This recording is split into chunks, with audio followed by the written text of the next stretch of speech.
예수님께서 오늘 이 말씀은 대제사장과 장로들에게 하시는 말씀입니다. 종교 지도자들에게 말씀하십니다. 오늘 본문 21장 22절에 너희 생각에는 어떠하냐 이렇게 시작하세요. 너희 생각을 물어보세요. 과연 예수님께서 말씀하실 때 왜 생각을 먼저 물어보실까요? 우리 신앙생활은 생각의 변화입니다. 생각의 문제예요. 내가 어떻게 생각하느냐. 그러니까 믿음은 나의 생각과 그리고 예수님의 생각이 얼마나 일치하느냐에 달려있는 거죠. 우리는 그동안 예수님의 생각이 무엇인지를 모르고 살았습니다. 일평생 동안. 우리가 주님 앞에 나오기 전까지 세상 생각, 세상 소리, 사람들의 소리, 그리고 우리가 권위를 두고 있는 부모와 선생님, 이런 믿을 만한 또한 사람들, 이런 사람들의 말을 듣고 그게 진리라고 생각하고 그게 최선이라고 생각하고 살았죠. 그런데 이제 예수님을 만나고 나니까 예수님의 생각이 있는 거예요. 그런데 그 생각이 너무나 우리가 살아왔던 생각하고 너무 다릅니다. 받아들이기가 힘들어요, 처음에는. 네.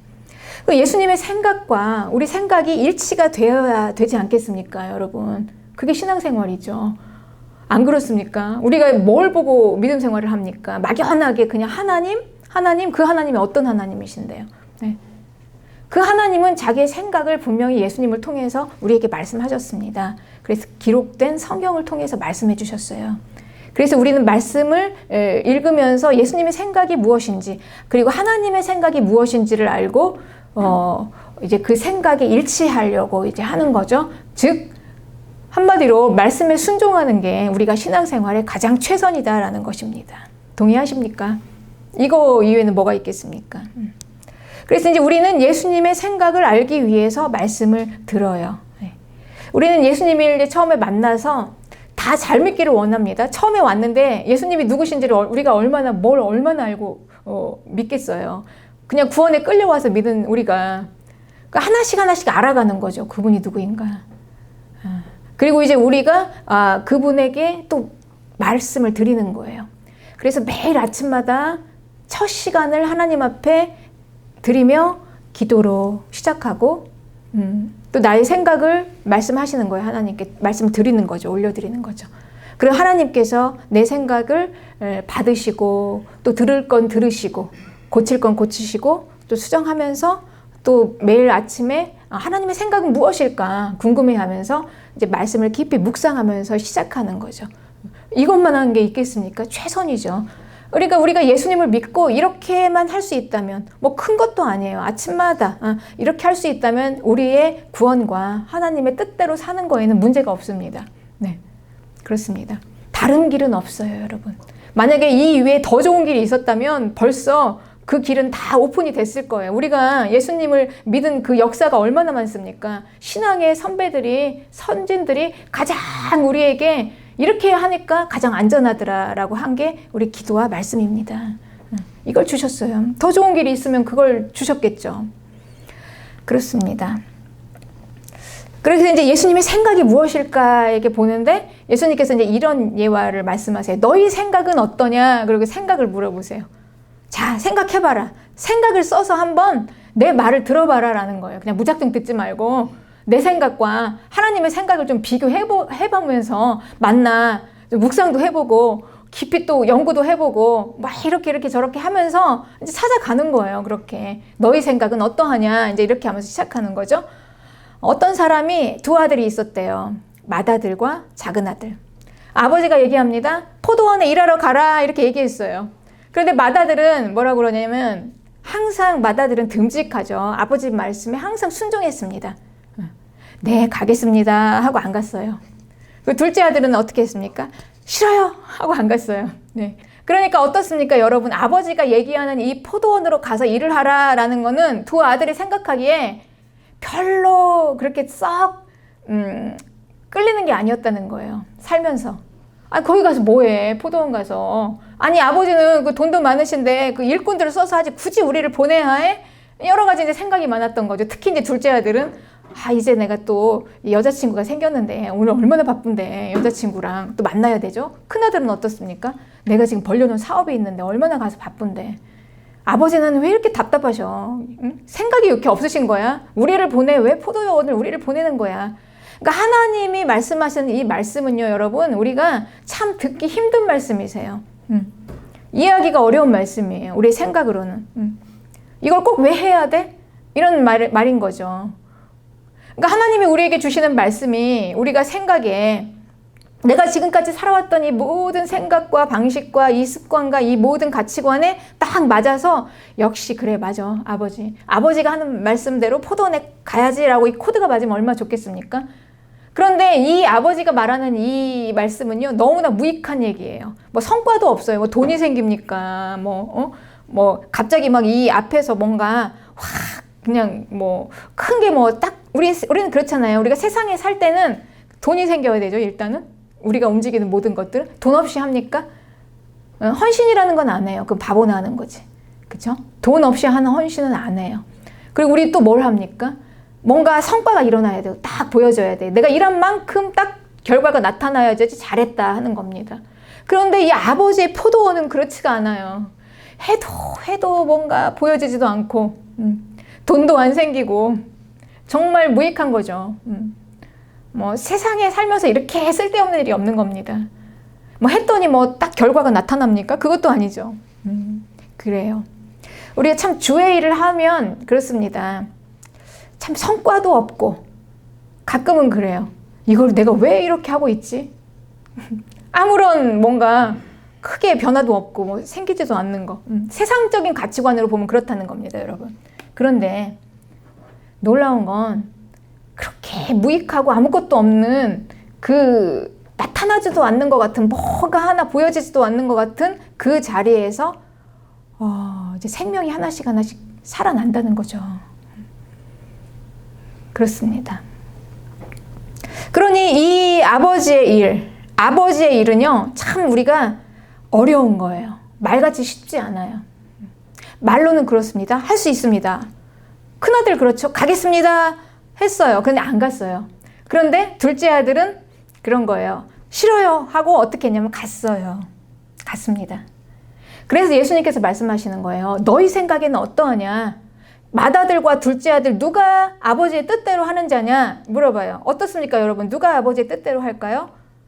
당연히 둘째 아들이죠. 싫어요 했지만 갔어요. 이건 뭘 얘기하시는 겁니까? 예수님께서. 우리가 말로는 가겠습니다 할 수 있다는 거예요. 누구든지 다. 우리가 처음에 예수님 믿고 그렇습니다.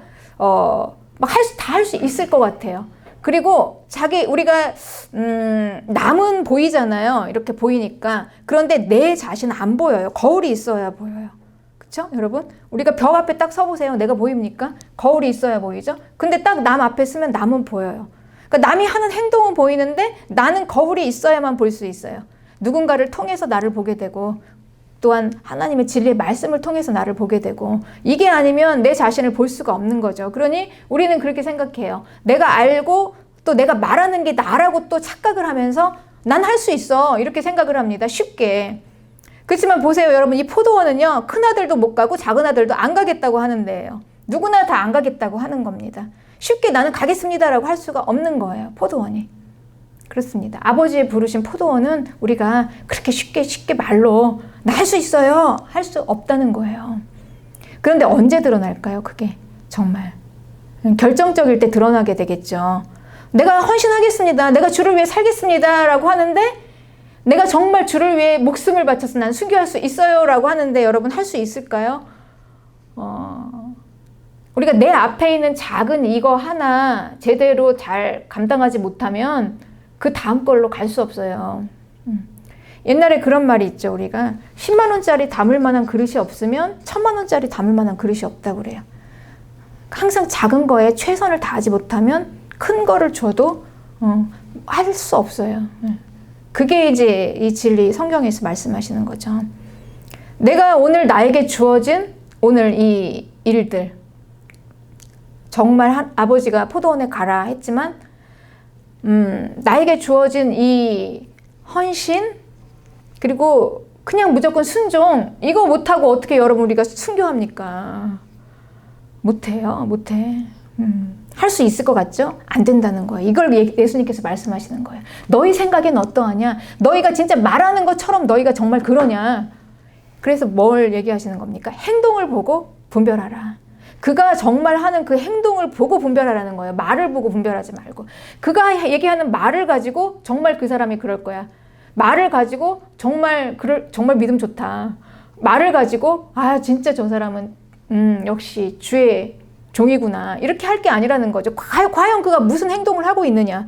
과연 그 행동의 결과가 어떻게 나타나는가를 보고 분별하라는 겁니다.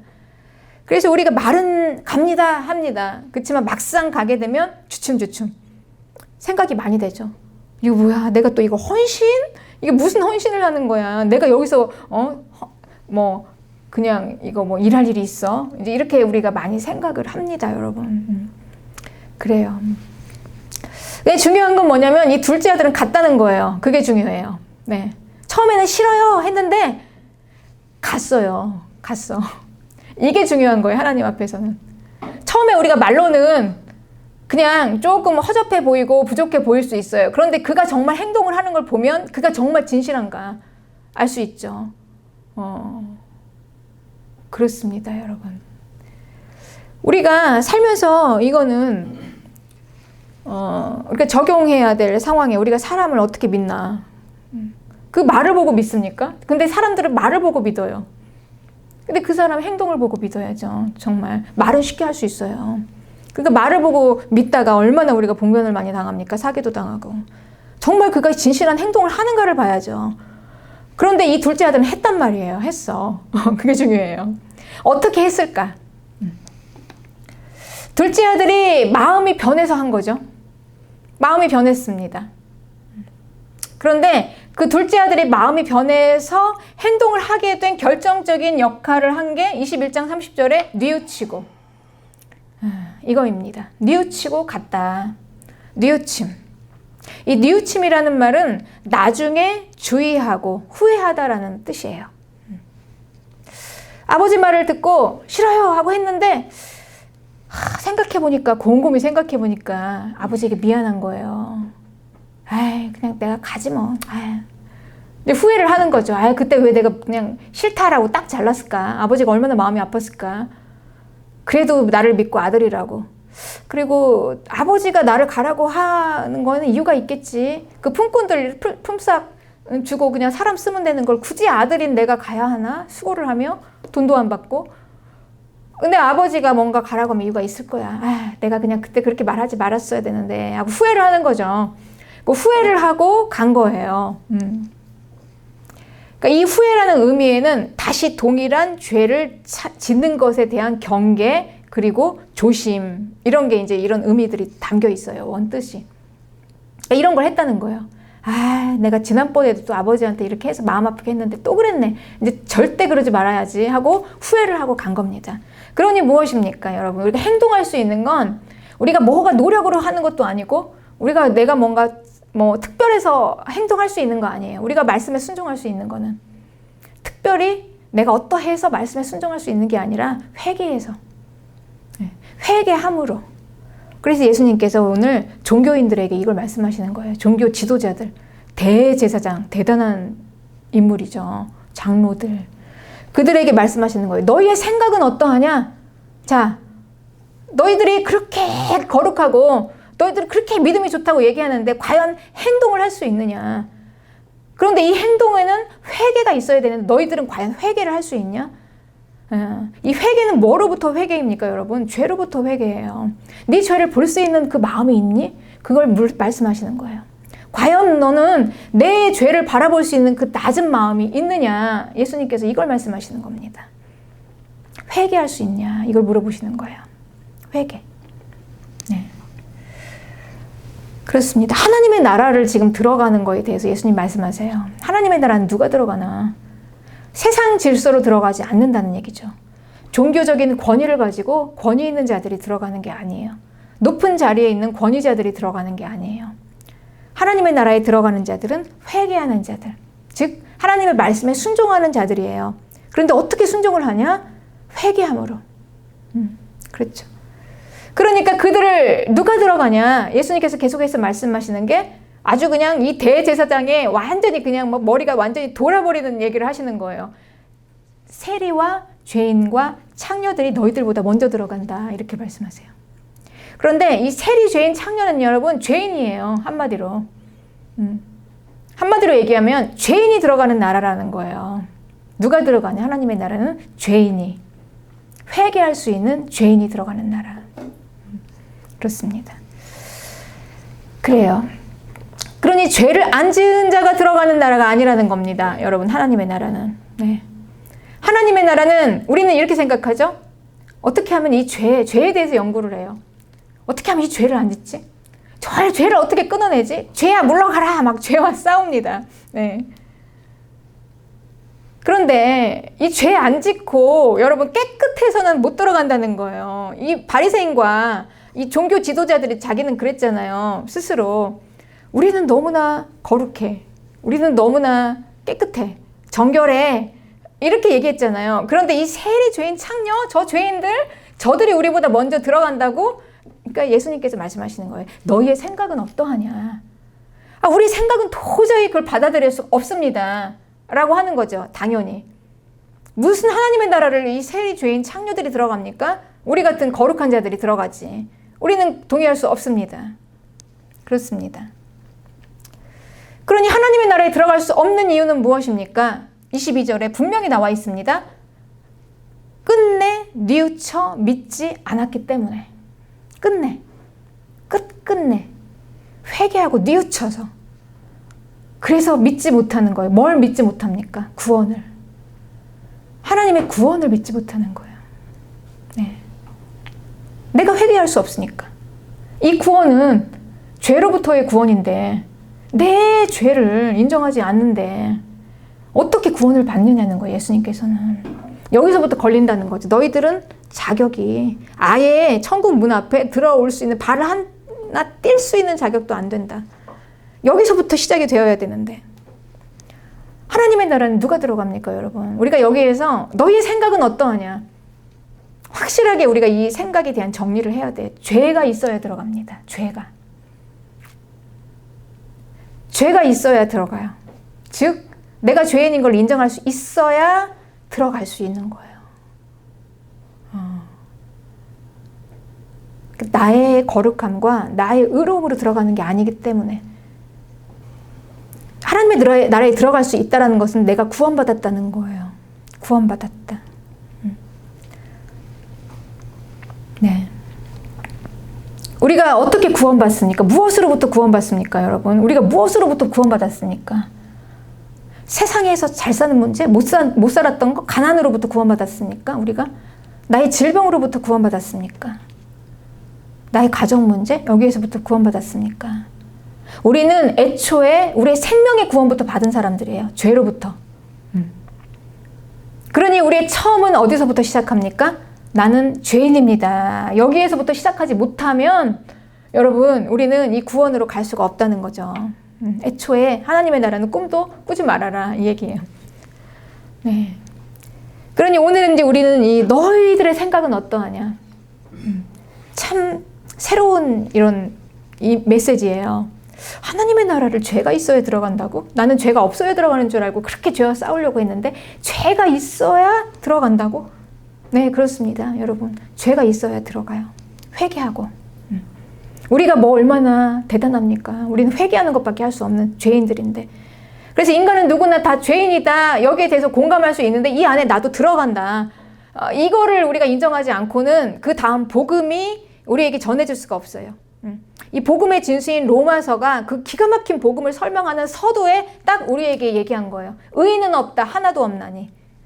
뭐 인간은 모두 다 죄인이다. 이거를 인정하라. 그리고 이제 복음을 설명하는 것입니다. 그래서 결국은 뭐냐? 의인은 없고 하나도 없으니 모든 인간은 다 하나님의 심판대 아래에 놓여졌다. 이렇게 서두로 시작하고 하는 게 복음입니다. 로마서. 바울의 복음의 정수, 로마서. 네. 모든 인간은 다 하나님의 심판대 아래에 있다. 그렇습니다. 심판하시는 재판장 앞에서 모든 인간은 서 있다. 이거를 자각하는 우리가 어디서나 1%가 있죠. 신앙의 고수들, 신앙의 최고 1%. 다른 거 아니에요, 여러분.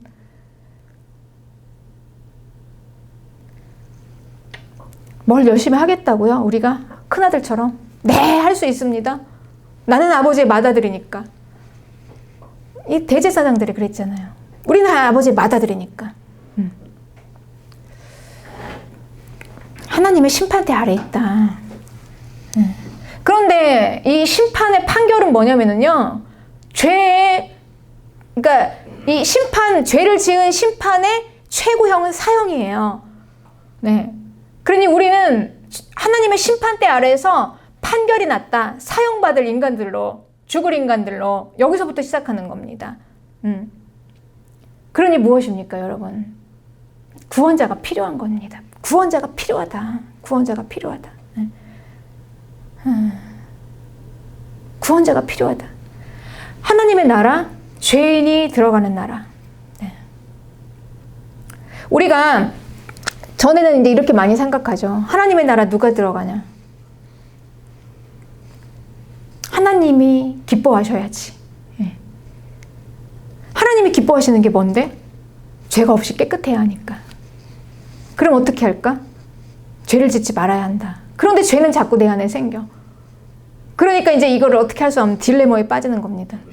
그래서 어떻게 하나? 이제 연구를 하는 거죠. 이거 여기저기서 어떻게 하면 죄를 안 지을 것인가. 그러니까 그렇게 했다고 찾아낸 게 뭐냐면 죄의 왕은 마귀야. 마귀가 나를 붙들고 있어. 마귀야 물러가라. 마귀야 쫓아내. 막 싸웁니다. 싸워. 죄야 물러가라. 떠나가라. 막 싸우는 거죠. 그런데 여러분 이 죄는요. 우리가 중요한 게 있어요. 우리가 죄를 보면서 우리가 처절하게 느껴야 되는 게 뭐냐면 나는 안 되는구나. 나는 진짜 도움이 필요하다.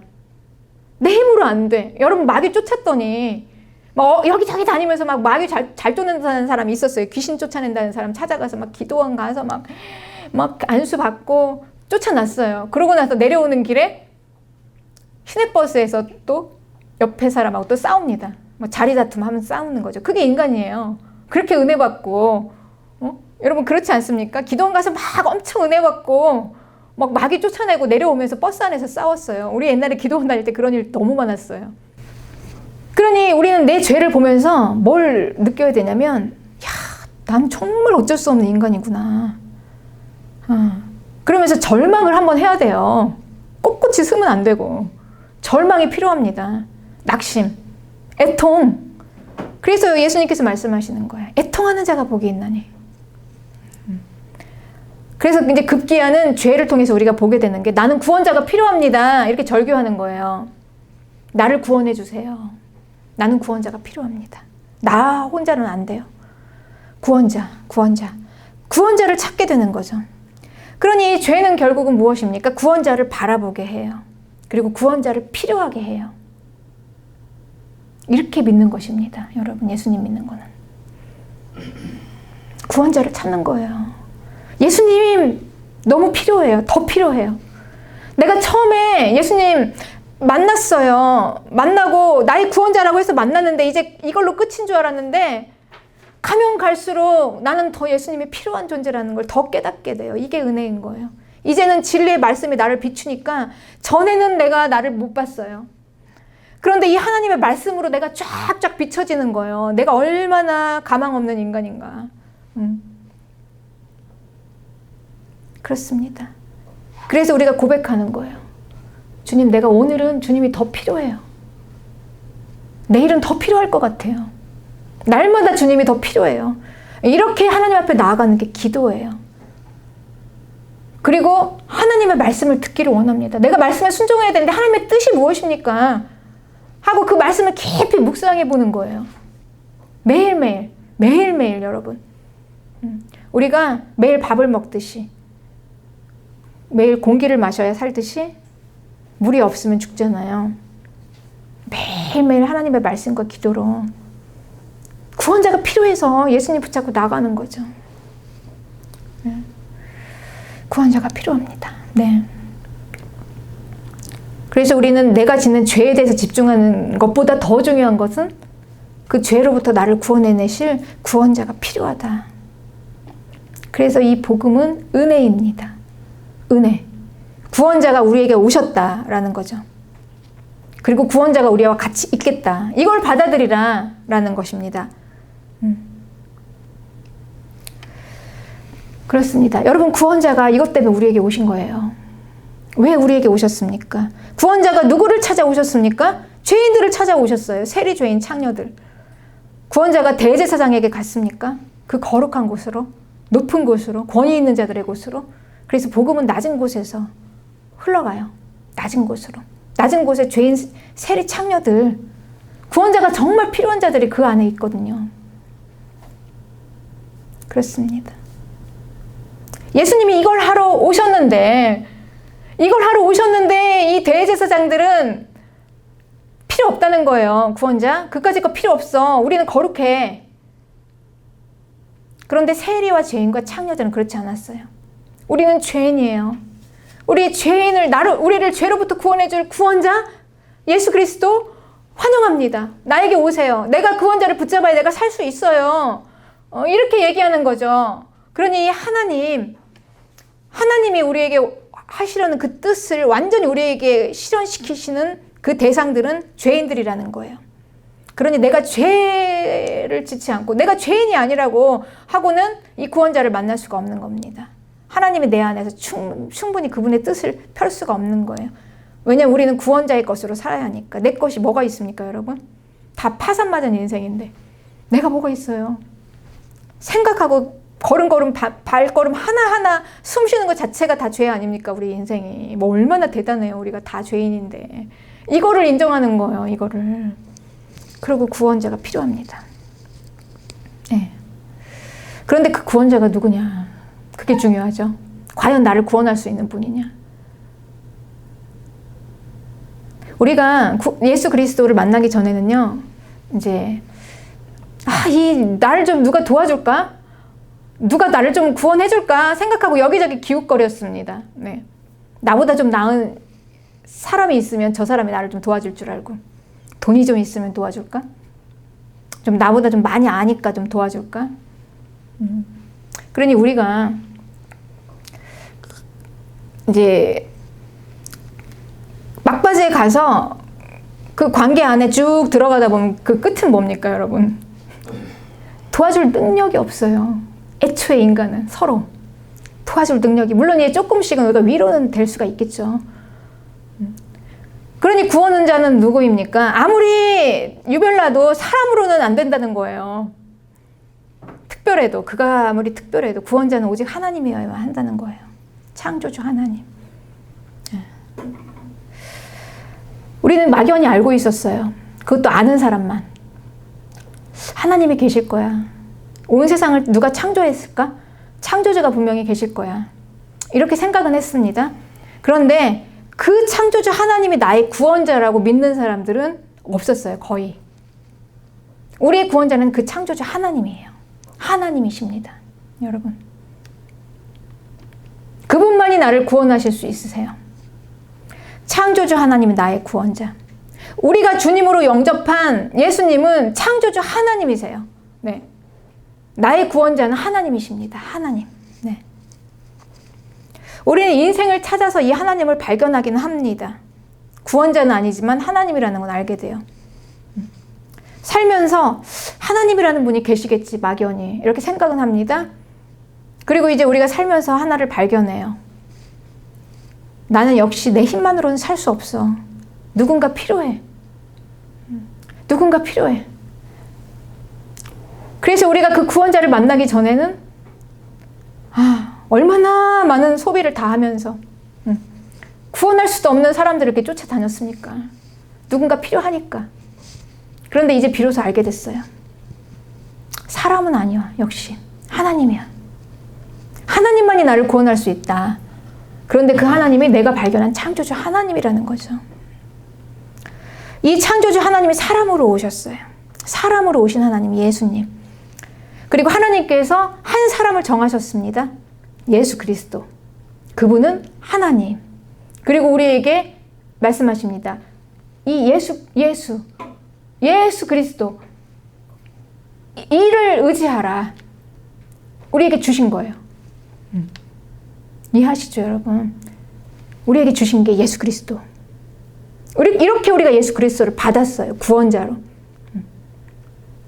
그리고 그를 의지하라 라고 예수 그리스도를 주시고, 그리고 우리에게 그 예수 그리스도에게 그를 의지하고 믿을 만한 증거를 주셨습니다. 그 증거가 뭐냐? 예수님이 십자가에서 죽으시고 다시 부활해서 살아나신 부활 생명. 그게 증거예요. 그걸 증거로 우리에게 주신 거예요. 네. 누가 죽었다가 살아날 수 있냐? 오직 하나님.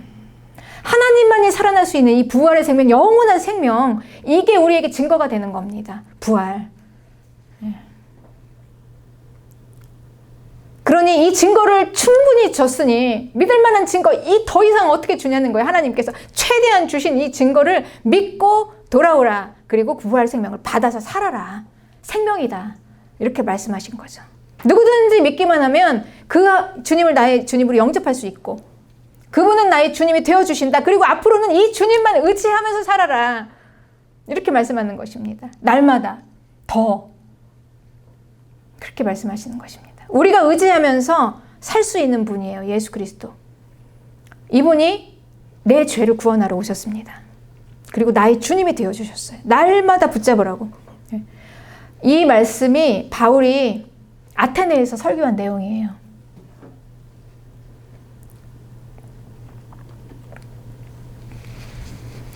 그리고 이 말씀을 듣고 수많은 사람들이 하나님 앞에 돌아왔습니다. 수많은 신들을 섬기는, 그 그리스의 엄청난 신들을 섬기는 헬라부터 시작을 해서 유대인, 그 지긋지긋한 종교인들부터 시작을 해서 오직 이 말씀만이 진리라는 거예요. 바울이 전한 이 말씀을 듣고 수많은 사람들이 돌아왔어요. 돌아올 수 없는 자들이. 자기의 생각을 다 깨고, 너의 생각은 어떠하냐? 이게 진리입니다, 여러분. 이게 진리예요. 그렇습니다. 그러니 그 하나님은 어떠실까요? 죄를 지은 나를 어떻게 바라보실까요, 여러분? 과연 버리실까요? 미워하실까요? 이게 바로 이 진리가 죄를 지었음에도 불구하고 나를 하나님께서 사랑하시고 용서하신다는 근거가 되는 구절입니다. 이렇게 하려고 오셨으니까. 우리가 뭐 의로워서 우리를 사랑하셨을까요? 우리가 대단해서 그럴 만한 가치가 있어서 나를 위해서 예수님께서 목숨을 바쳤습니까? 여러분, 십자가에서. 그렇지 않아요. 예. 정말 형편없는 죄인, 죄 때문에 어찌할 바를 모르고 방황하고 부서져서 바싹 깨져 있는 우리를 찾아오시지 않았습니까? 그래서 하나님은요, 우리가 죄 때문에 애통하면서 구원자를 바득바득 찾아오는 그 죄인을 기뻐하세요. 가늠하다 현장에다서 붙잡혀가지고 사람들의 돌을 막 맞으면서 머리가 흥크러지고 옷은 다 풀어 헤쳐지고 그냥 떼국물 막 그냥 뭐 땀으로 눈물로 범벅이 돼가지고 끌려오는 그 여인의 손을 예수님께서 귀하게 잡으셨어요. 나에게 왔구나, 용서받으러. 그리고 말씀하셨습니다. 나도 너를 정죄하지 않겠다. 용서한다. 내가 그래서 왔다. 얘기하시는 거죠. 그러나 그것을 바라보면서 비웃었던 종교 지도자들을 기뻐하지 않으세요. 우리는 의롭다고. 마치 우리는 그런 여인들하고는 레벨이 달라. 우리가 누군데? 우린 대제사장이잖아. 우리는 종교인, 바리새인이잖아. 그러면서 그냥 뭐 검은 옷자락을 막 쫙 아주 근엄하게 늘어뜨리고 단정하게 머리카락 하나 틀어지지 않도록 잘 해서 성경책을 딱 끼고 있는 이 종교인들에 대해서 하나님이 대단히 진노하셨어요. 진노. 유일하게 진노하신 대상. 그렇습니다. 그러니 우리가 어떻게 하나님의 말씀에 순종할 수 있을까요? 하나님의 나라는 그분의 말씀에 순종해야 들어가는데, 내가 의로워서, 내가 많이 알아서, 내가 얼마나 죄를 잘라내고 이겨서, 이게 아니라는 거죠. 회개하고 내 죄를 발견하고 낮아진 마음으로, 낮아지니까 내 죄가 보이는 거예요. 내가 얼마나 형편없는 인간인가. 그래서 그걸로 회개하니 행동이 변화되는 거죠. 세상은 그렇습니다. 세상은. 우리는 무능하면 안 돼요. 그리고 나의 허점을 조금이라도 보이면 안 돼요. 어떻게든지 우리는 커버를 해서 막 겉을 치장을 해서 가리워야 돼요. 마치 내가 의로운 것처럼, 그리고 마치 나는 대단히 정의로운 것처럼, 그리고 마치 나는 한치의 오차도 없이 실수하지 않는 것처럼. 왜냐면 세상은 무능하면 손가락질하거든요. 발붙일 데가 없어요. 무능하고 또 죄인이고, 그리고 형편없는 인간이 설 자리가 없습니다. 세상은 그래요. 땅은 그렇습니다. 우리는 없으면 천대받죠. 그리고 있으면 대접을 받습니다. 땅은 그래요. 그런데 예수님은 하늘의 일을 우리에게 말씀해 주시는 거예요. 그 땅을 향해서. 땅은 그렇지만 하늘의 질서는 그렇지 않다. 무능한 자가 나와서 구원받는 거예요. 무능해야 구원받아요. 무능해야. 나의 무능함이 정당화되어지는 곳이 바로 예수님 앞입니다. 내가 무능합니다. 난 정당해요. 난 부족하니까요. 어디서도 이런 것은 없어요. 땅에서는. 그러나 예수님 앞에서는 오히려 그 무능함이 없으면 올 수가 없어요. 이게 하늘의 질서입니다. 예수님이 이거를 우리에게 말씀하시는 거예요.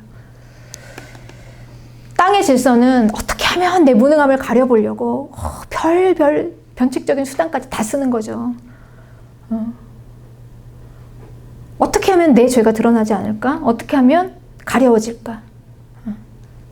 그래서 우리가 자꾸 막 얘기를 하는 거예요. 이 사람은 어떻고 저 사람은 어떻다 이런 얘기들을. 그러면 나는 좀 나아 보이잖아요. 그리고 또 그렇게 속습니다. 사람들은. 비판하면서. 우리는 말을 듣고 판단하니까. 우리는 말을 듣고 분별하잖아요. 행동을 보고 분별하는 게 아니라 땅의 사람들은 그렇습니다. 그래서 우리는 막 어필해요. 내가 얼마나 잘났는지. 내가 얼마나 정의로운지. 그러면 또 다 속습니다. 그 말을 듣고. 저 사람은 역시. 그런데 그거 가지고는 안 된다는 거예요. 그렇게 오면 안 된다는 거예요. 하늘의 질서는. 예수님 앞으로는. 그냥 그대로. 내 모습 그대로. 있는 그대로 모습. 내 모습 이대로 가지고 와서 거부당하지 않아요. 거부당하지 않아요. 받으세요. 기뻐하며 받으세요. 왜냐하면 내가 그것 때문에 왔는데 그렇게 말씀하십니다. 그렇습니다. 세상은 할 수 없는 그것을 예수님 앞에서는 가능해요. 내 무능함을 가지고 와서 그 무능함 때문에 하나님 앞에 내 존재가 받아들여지고 이제 나의 능력이 아니라 예수님의 능력을 부어주시는 거예요. 우리가 그 능력으로 사는 겁니다, 여러분. 우리의 능력은요, 주님이 그렇게 오면은 약속하셨어요. 구하라, 내 이름으로. 그렇게 와서 구하라. 다 부어주시겠다. 주님의 능력이 부어지는 겁니다. 여러분, 우리가 뭘로 어떻게 살아요, 여러분? 성형을 해서 얼굴로 삽니까? 돈 벌어서 그 돈으로 얼마나 뭘 하겠습니까? 다 뜯어가려는 사기꾼들만 몰리는 거죠. 주변에. 내 능력으로 뭘 어떻게 합니까? 네. 예수님의 능력을 받지 않고는 살아갈 수가 없어요. 우리의 무능함 때문에 받는 겁니다. 우리가 잘하면 받을 수 없어요. 내가 잘하니까. 내가 무능하기 때문에 받는 거예요. 그리고 죄가 있어야 구원을 받습니다. 땅에서는 죄를 한번 지으면 헤어나올 길이 없어요. 방법이 없어요. 절망이에요. 그냥 그렇게 자멸하는 거예요. 죽는 거죠. 그런데 예수님 앞으로 오니까 내가 죄를 짓다가 죄를 끊어내는 거죠, 여러분. 이런 엄청난 일이 어디 있습니까? 예수님 앞에서만 그게 가능한 거예요. 왜냐? 회개하니까. 뉘우침 때문에 후회하는 거야. 다시는 이걸 반복적으로 하지 않아야 되겠다. 세상은요, 이 쾌락이라는 부분에 대해서 중독이죠. 한번 쾌락을 딱 맛보면 그 다음에 또 끊어낼 수가 없어요. 네. 죄와 쾌락이 또 연결이 되잖아요. 불법들이. 처참합니다. 처참해. 길이 없으니까. 네. 그런데 이 하나님, 예수님 앞으로 나오면은 이 죄의 쾌락이 아니라 이 쾌락이요. 엄청난 우리를 그 고통으로 다가오는 거죠. 쾌락이 아니라 이건 고통이야. 죄를 지어봤더니 죄의 결과가 나를 자꾸 하나님에게서 멀어지게 하는 너무 공고한 이 고통이야. 이걸 이제 깨닫는데 누가 갑니까? 거기를. 우리는. 성도는 못 가는 거죠. 그러니 세상은 죄를 지으면 그 쾌락에 계속 말려 들어가서 또 반복해서 짓다가 자멸하고 자폭하고 결국은 멸망으로 가지만 성도는 죄를 짓다가 예수님 앞에서 죄를 끊어내고 어떻게 됩니까, 여러분? 그 용서와 은혜의 그 충만함에 빠져서 내 주의 은혜의 강가로 흠뻑 젖어서 그 크신 은혜로 역시 주님 더 가까워지는 것입니다. 그래서 우리는 이 복음을 듣기 위해서 낮아지는 자리에서 받아요. 여러분, 우리가 낮은 자리에 있다면 우리가 할 수 있는 일은 정말 나의 무능함과 나의 죄, 우리가 이걸 뭐 더 이상 두려워할 것도 없어요. 수치스럽게 생각할 것도 없어요. 사실이니까 인정하는 거죠. 우리가 내가 죄인이라는 거를 본다는 건 뭐냐면요, 그냥 사실 그대로 있는 그대로 내가 받아들이는 거예요. 내 모습을 그대로 감추지 않고. 뭐가 더 있습니까? 우리가 예수님 만난 인생이 예수님 앞에서 얼마나 대단해요, 여러분. 우리가 저라고 뭐 얼마나 대단할까요, 여러분? 예수님 없으면 아무것도 아니에요. 저는 똑같은 인간 아닙니까? 인간이에요. 사람은 다 똑같죠. 좋은 거 보면 좋아할 줄 알고 감정이 있으니까. 맛있는 거 보면 먹고 싶고, 갖고 싶은 거 있으면 갖고 싶고. 그렇습니다, 여러분. 놀 줄 알면 또 놀고 싶어요. 예수님이 없다면.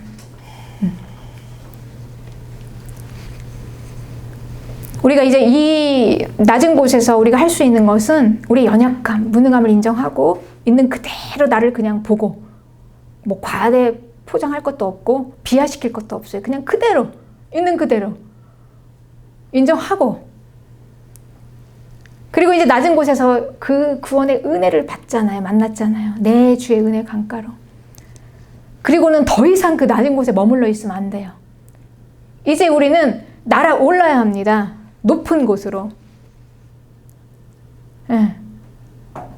하나님은 우리를 낮은 곳에서 만났지만 거기에 계속 내가 처박혀 있기를 원치 않아요. 은혜를 받아들이고 그 큰 은혜에 흠뻑 젖어서 이제 뛰어올라라. 날아올라라.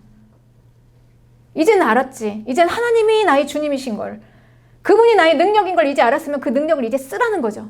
이 능력으로 날아올라라. 능력으로 날아올라라. 높이 날기를 원하십니다. 이 세상을 향한 하나님의 자녀예요, 여러분. 우리는 이 세상에서 땅의 질서로 살아가는 게 아닙니다. 하나님의 질서로 사는 하나님의 자녀예요. 높이 날아올라서 우리는 빛과 소금이 되는 거예요. 그들의 비치는 거예요. 그래서 우리는 뭐 세상이 어떻다? 지금 뭐 얼마나 뭐 마지막으로 이 쭈그러진 세상에서 여러분 우리는 영향받지 않는 거예요. 우리는 하늘의 시민권을 가지고 이 땅에 사니까 절대 영향받지 않습니다. 물론 이제 우리가 조금은 불편할 수 있겠죠. 그렇지만 그게 우리를 결코 어떻게 할 수 없어요. 그래서 이렇게 말씀하세요. 우리에게. 그런즉 너희는 먼저 그의 나라와 그의 의를 구하라. 그리하면 이 모든 것을 너희에게 더하시리라. 그러니 하나님께서는 예수님은 하늘의 말을 말씀하시지만, 이 땅에서 하늘의 걸 말씀하시지만, 그렇다고 땅의 것을 완전히 다 무시하신다는 건 아니에요. 하늘의 것을 말씀하셔서 하늘의 걸로 땅의 것을 더하시겠다는 거죠. 더하시겠다. 그러면 하나님의 뜻은 무엇입니까? 그의 나라와 그의 의는 무엇입니까? 하나님의 영원한 나라와 그의 의, 생명이에요. 생명. 이 구절에 바로 전에 이런 말씀이 있습니다.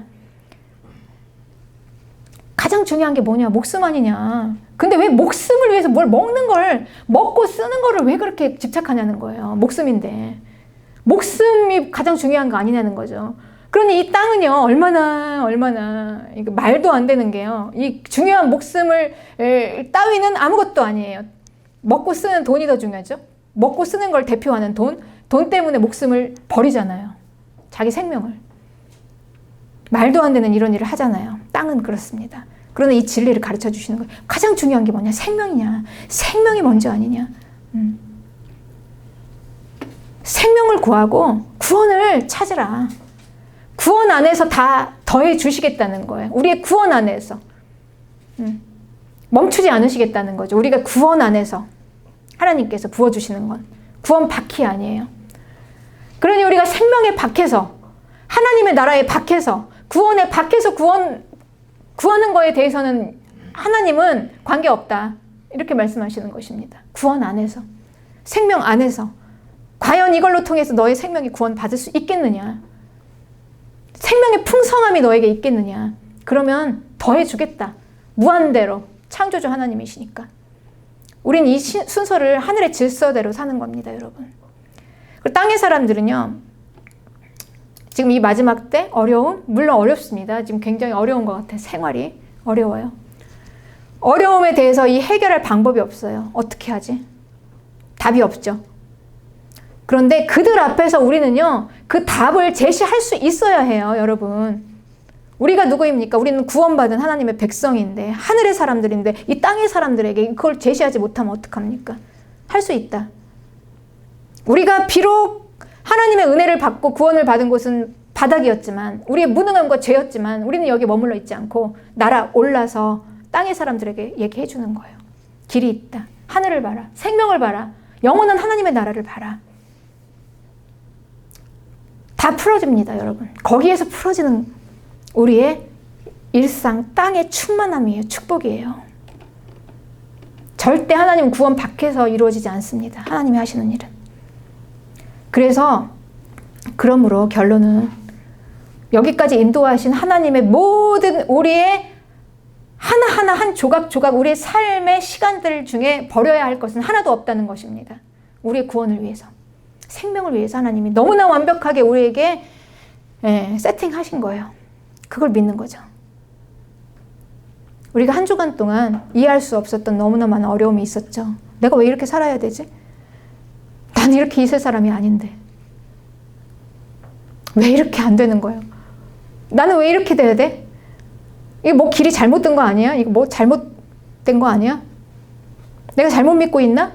여러분, 우리가 잘못 믿고 있는 건 없어요. 내가 하나님의 백성이 되었다면 주님이 얼마나 나를 완벽하게 인도하시는데요. 그분이 자기 생명을 걸고 우리를 생명을 다해서 올인해서 우리를 건지셨는데 우리를 그냥 두시겠습니까?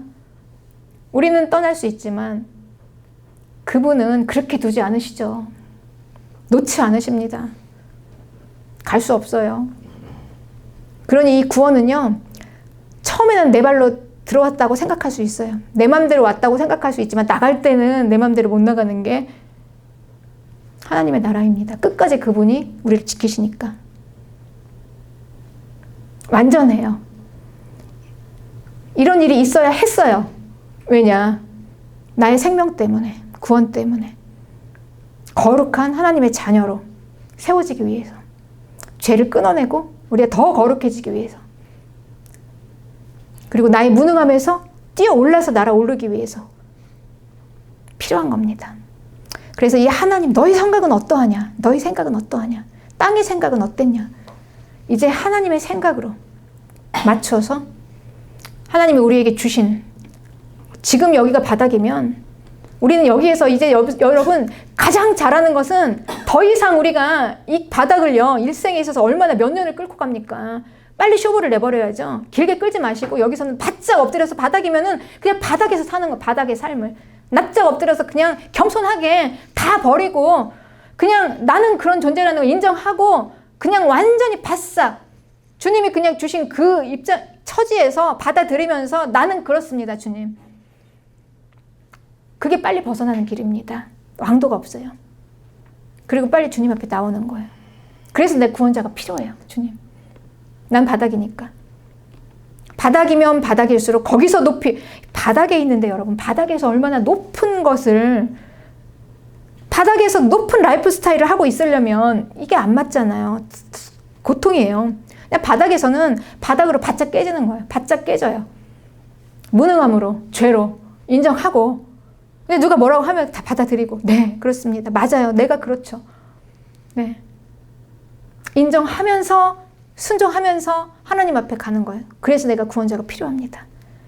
어느 순간에 여러분, 날아 올라가 있어요. 높이 높이 나라가 있습니다.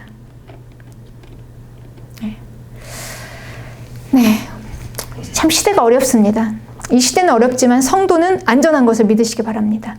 우리에게는 구원자가 있어요. 그분은 창조주 하나님, 나의 주님이세요. 날마다 나의 이 부서지는 이 땅에서의 부서진 어려움을 가지고 오라.